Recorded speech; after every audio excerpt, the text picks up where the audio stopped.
Selamat siang, salam sejahtera untuk kita semua. Perkenalkan, saya Sapriani Gustina Eskom Mkom, dosen tetap Program Studi Teknologi Informasi Universitas Proklamasi 45. Pada kesempatan kali ini, saya akan mengajar mata kuliah Computer Vision yang ada pada semester genap dengan bobot 3 SKS dengan jumlah pertemuan sebanyak 16 kali pertemuan dengan 2 kali evaluasi, yaitu ujian tengah semester dan ujian akhir semester. Bismillahirrahmanirrahim. Assalamualaikum warahmatullahi wabarakatuh. Waalaikumsalam warahmatullahi wabarakatuh. Selamat siang, salam sejahtera untuk kita semua.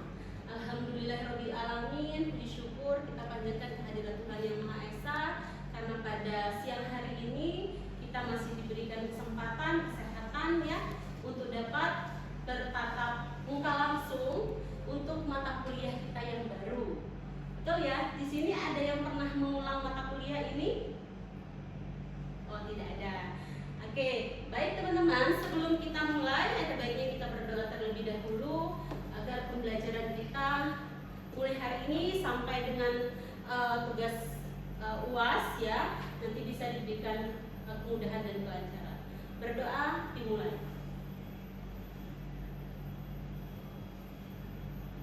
Doa selesai.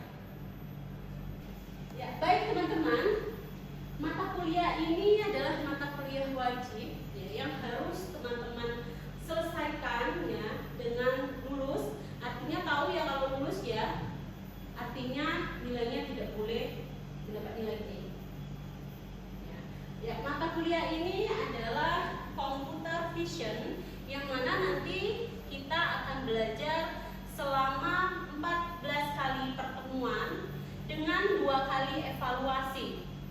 Jadi pertemuan 1 sampai dengan pertemuan ke-7 nanti pembelajaran, pertemuan ke-8 evaluasi UTS, ujian tengah semester, kemudian nanti akan dilanjutkan lagi pertemuan 8 sampai dengan pertemuan ke-15 dan UAS di pertemuan 16. CPL untuk mata kuliah ini yang pertama ada CPL 1 di sikap ya, di S2 menjunjung tinggi nilai kemanusiaan dalam menjalankan tugas berdasarkan agama, moral, dan etika. Kemudian selanjutnya adalah CPL yang kedua pengetahuan, ada di P2 menguasai konsep terkait computer vision untuk memecahkan suatu masalah. Kemudian di CPL 3 keterampilan umum atau di KU1 mampu menerapkan matematika, sains, dan prinsip rekayasa untuk menyelesaikan masalah terkait dengan rekayasa kompleks pada sistem telekomunikasi. Kemudian yang keempat adalah CPL keempat keterampilan khusus atau KK 3 mampu melakukan riset yang mencakup identifikasi, formulasi, dan analisis masalah rekayasa pada sistem telekomunikasi serta solusi alternatif, solusi untuk memecahkan masalah rekayasa pada sistem telekomunikasi dengan memperhatikan faktor-faktor ekonomi, sosial, dan lingkungan. Kemudian untuk CPMK itu ada 3 ya teman-teman. Sini yang pertama adalah CPMK 1, mahasiswa mampu merinci teori dan konsep dasar computer vision. Yang kedua, mahasiswa mampu merinci konsep pengenalan pola dan implementasi dalam aplikasi. Yang ketiga, CPMK yang ketiga, mahasiswa mampu menerapkan algoritma dasar yang digunakan pada computer vision dan pengenalan pola. Kemudian untuk sub CPMK di sini ada 8 ya. Nanti RPS ini akan Ibu share ya. Kemudian bisa teman-teman pelajari kembali. Kemudian di sini ada lagi 8 sub CPMK ya teman-teman. Sub CPMK yang pertama adalah mampu merinci konsep dasar computer vision dan implementasi. Dan yang kedua, sub CPMK yang kedua mampu memahami teknik-teknik dasar pengolahan citra yang dapat digunakan dalam computer vision. CPMK yang ketiga adalah mampu menerapkan teknik-teknik dasar segmentasi dan deteksi tepi yang dapat digunakan di dalam computer vision. CPMK yang keempat mampu memahami prinsip dasar dan skema pengenalan pola serta mengetahui metode-metode yang digunakan pada setiap tahapan pengenalan pola. Sub-CPMK yang kelima yaitu mampu menerapkan teknik-teknik dasar stereosis yang dapat digunakan dalam computer vision. CPMK yang keenam mampu memahami prinsip dasar dari motion pada citra dan video serta mengetahui algoritma pendeteksian gerak pada data video yang ada pada computer vision. Sub-CPMK yang ketujuh mampu menerapkan teknik-teknik dasar object tracking yang dapat digunakan di dalam computer vision. Dan sub-CPMK yang terakhir atau yang ke-8 mampu menerapkan teknik-teknik yang dapat dipelajari di dalam berbagai aplikasi sistem computer vision. Dan untuk topik-topik materinya ini nanti akan Ibu share kepada teman-teman agar teman-teman bisa membaca kembali ya, agar bisa dipahami materi kita untuk computer vision ini semuanya sudah tersusun ya. Materi yang pertama terkait dengan pengantar computer vision, kemudian yang kedua teknik dasar dari pengolahan citra, ketiga segmentasi dan deteksi tepi, keempat pengenalan pola, kelima ada stereosis, kemudian yang keenam ada motion detection, ketujuh ada object tracking, dan nanti ke-8 aplikasi computer vision. Jadi itu ada 8 topik ya, ada 8 tema pembelajaran yang akan kita pelajari selama 14 kali pertemuan di mata kuliah computer vision ini. Pada pertemuan hari ini, sub-CPMK yang akan kita pelajari, teman-teman mampu untuk merinci konsep dasar computer vision dan mengimplementasikannya. Kemudian di sini teman-teman ada kontrak kuliah atau penilaian. Jadi kita harus menyepakati terlebih dahulu penilaian kita di mata kuliah ini. Bisa teman-teman lihat ya, di sini sudah ada penilaian untuk presensi ada 10%. Kemudian nanti tugas kuis, pretest, post-test ya. Tugas mandiri ada 20%, UTS-nya ada 30% dan UAS-nya 40%. Dengan total 100%. Bisa dipahami ya semua? Oke. Semuanya kabarnya baik? Sehat ya? Sudah siap untuk memulai perkuliahan? Oke, baik, terima kasih. Kita akan mulai untuk perkuliahan kita, mata kuliah computer vision. Apa itu computer vision? Ada yang sudah pernah tahu apa itu computer vision? Ya, computer vision ini adalah bidang ilmu yang memungkinkan komputer untuk melihat dan memahami gambar atau video. Computer vision.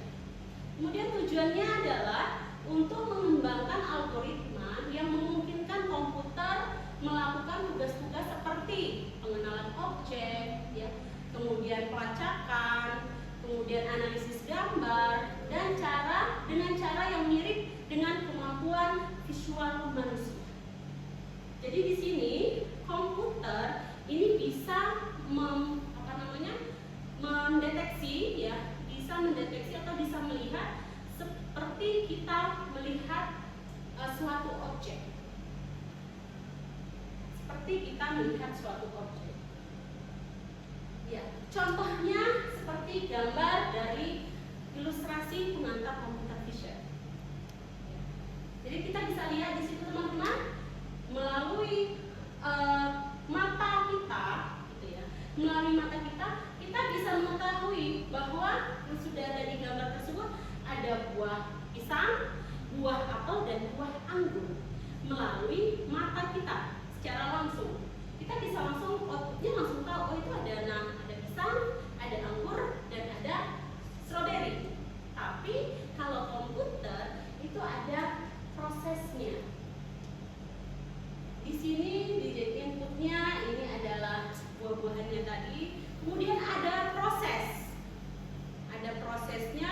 yang nantinya akan dihubungkan dengan sistem yang ada yang sudah disiapkan di komputer, kemudian barulah ada outputnya menyampaikan atau dengan menjawab bahwa ini adalah pisang, kemudian adalah stroberi dan juga anggur. Ya, kemudian contoh selanjutnya, mungkin ini juga teman-teman sudah familiar ya, sudah mengetahui juga perkembangan dari kecerdasan buatan saat ini ya. Sudah paham ya, sudah pernah gitu ya, sudah pernah mengetahui ya. Contohnya pengenalan buah dan pengenalan jeruk. Ini pengenalan buah. Bisa dilihat ya, 3 buah tersebut itu apel. Tapi lihat di perbedaannya di situ. Ada yang daunnya lebih ke sebelah kanan, ada daunnya yang lebih ke sebelah kiri, tapi itu apel. Ya, mau bagaimanapun posisinya ya itu apel, harus dikenali sebagai apel. Begitu juga dengan jeruk. Itu lihat di gambar yang tengah, itu tidak ada daunnya, tapi itu harus dikenali sebagai buah jeruk. Itu pengenalan buah contohnya. Kemudian ada Face ID yang mungkin ini juga sudah sering kita gunakan juga ya untuk keamanan. Jadi kalau kita ingin menghubungkan misal handphone kita ya, jadi kita menggunakan Face ID ya hanya kita yang bisa buka. Jadi handphonenya teman-teman hanya teman-teman yang bisa buka, Budina nggak bisa buka karena Face ID-nya adalah wajah teman-teman. Kemudian ini ada pengenalan objek. Jadi ini kalau di gambar ini terlihat yang terdeteksi adalah objek-objek, kira-kira ini objek apa ini? Yang terlihat ini objek yang bergerak. Ya, objek yang bergerak. Ini terlihat objek yang bergerak. Pengolahan citra merupakan salah satu bentuk dari pemrosesan informasi dengan inputan berupa citra dan keluarannya pun nanti akan berbentuk sebuah citra. Tujuannya adalah dari pemrosesan ini untuk memperbaiki kualitas dari citra agar mudah diinterpretasi oleh manusia atau mesin komputer. Berikut contohnya segmentasi citra.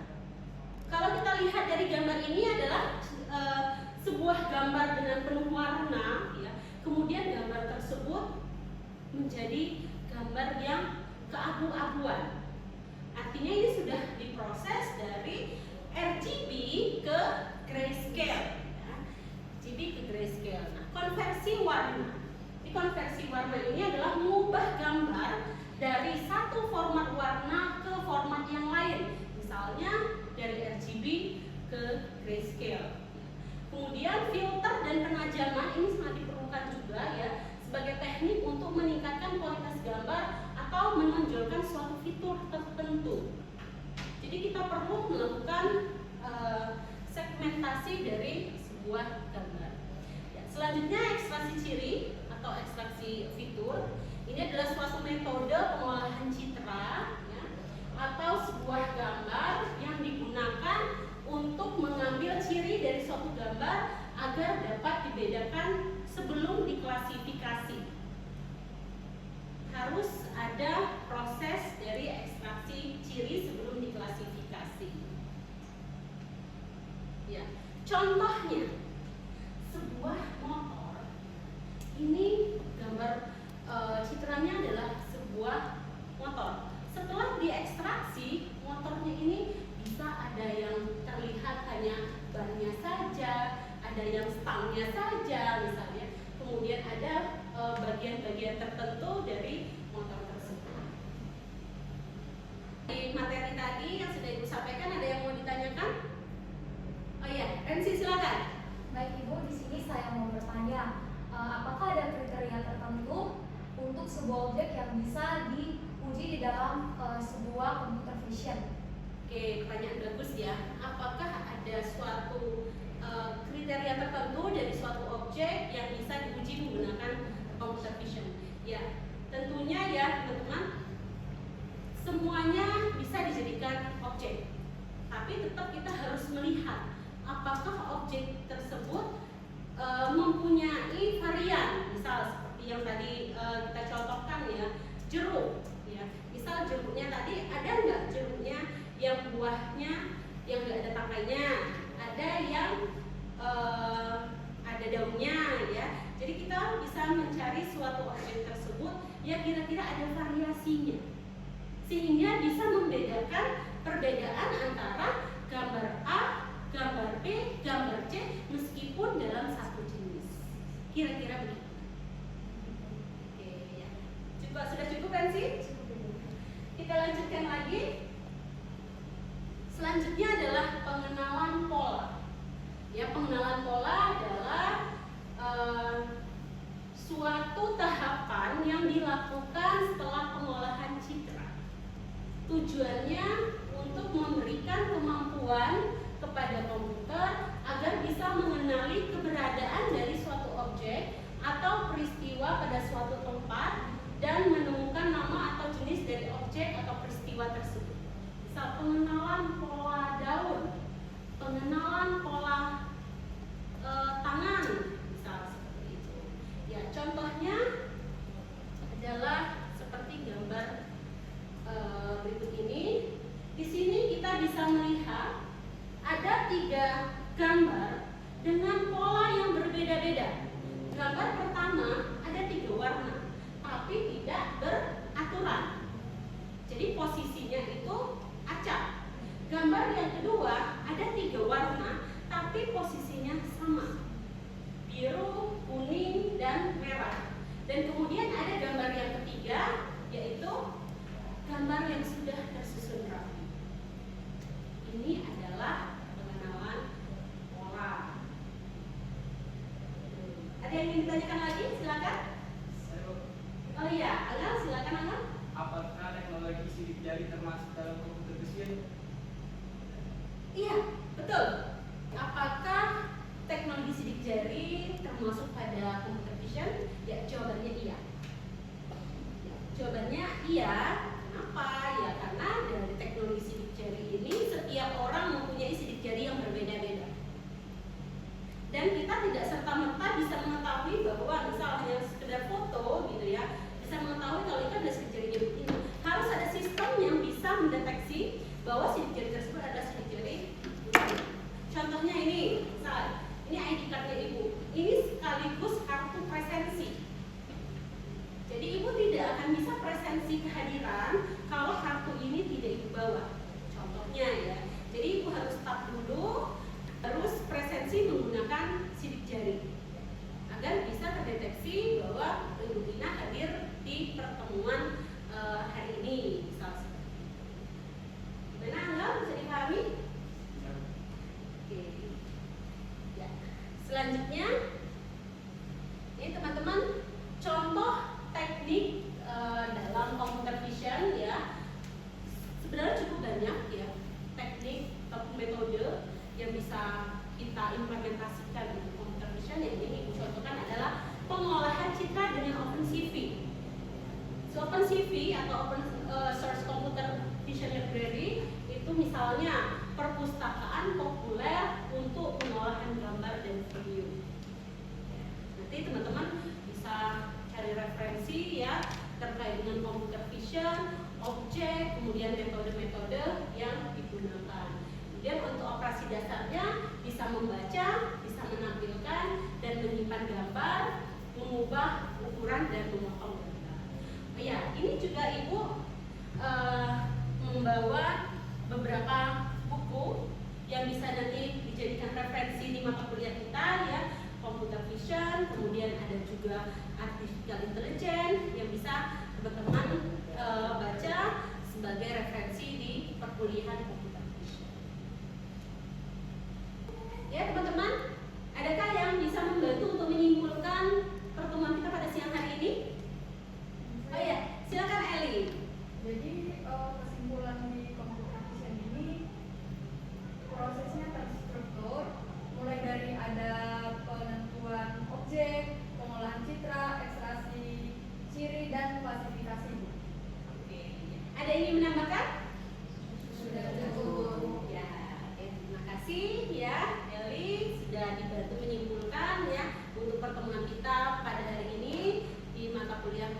vision, pertemuan perdana. Ya, di sini harapannya nanti teman-teman bisa mulai memahami apa itu computer vision dan terus akan belajar computer vision ini sampai dengan nanti 16 pertemuan. Ya, dari 16 pertemuan itu ada 2 kali evaluasi. Ya, teman-teman, untuk tugas hari ini ya, nanti tugas ini wajib teman-teman kerjakan, kemudian dikumpulkan via LMS Simapro. Perhatikan batas tenggang waktunya ya, jadi jangan sampai pengumpulannya terlambat. Tugasnya cukup sederhana untuk pertemuan hari ini ya. Yang pertama adalah teman-teman diminta untuk menentukan suatu objek yang nanti akan kita jadikan sebagai contoh untuk implementasi. Kemudian dari objek yang sudah ditentukan ini, teman-teman harus menyertakan referensi. Jadi seperti tadi sudah ada ya contoh-contohnya ya, ada contoh buah, kemudian ada wajah ya. Nah, nanti teman-teman pilih dari satu objek yang menurut teman-teman ini bisa diimplementasikan di computer vision. Kemudian yang kedua, berikan minimal 3 contoh dari pengolahan citra dan pengolahan pola.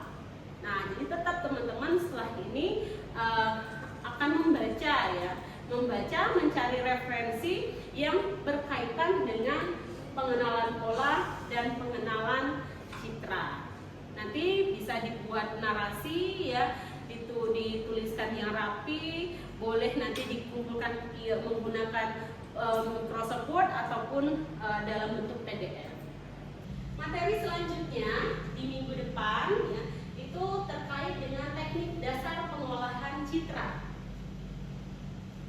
Materi akan Ibu share di LMS Simapro nanti ya. Teman-teman harus sering-sering cek LMS-nya ya. Kemudian sebelum perkuliahan kita akan mengadakan kuis